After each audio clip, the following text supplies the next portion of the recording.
What can I get you? I'll have a latte, and I'll have.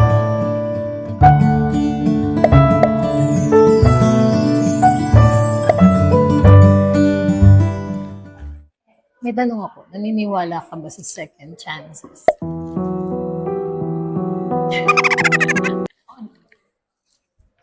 Mabilis sumagot.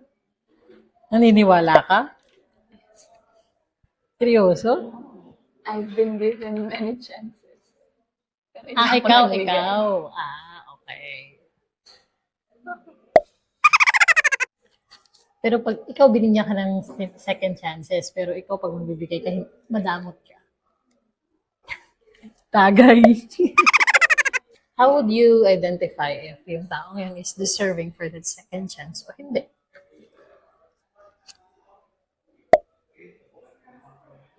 Sabi ko nga, everyone is deserving of second chance and you.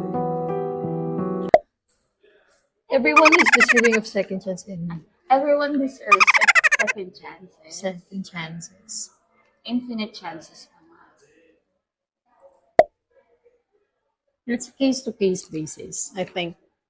Nga sabi ko kanina, number one, the other person should be asking for a second chance. Kasi pag hindi, bakit nagpapatawad ka ng walang kung ano man? But also, I think for me, ang second chance is just one of the options that you can do. And giving the chances to the other person is not actually giving them the same set of freedom, but at this time, it's for you. The second chance was for you to be able to make good boundaries, good choices in yourself. It's easier said than done.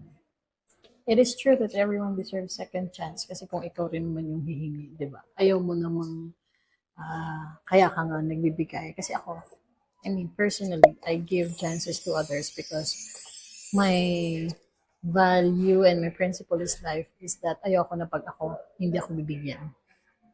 You always have to give grace.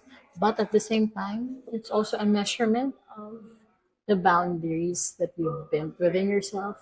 Boundaries are good. It's just that you are here in life to experience things.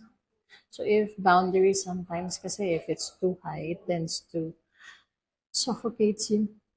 And siguro it limits you in experiencing life. Because the bottom line of it all is to experience life as it is, to the fullest of the sadness, to the fullest of the happiness, to the fullest of the pain.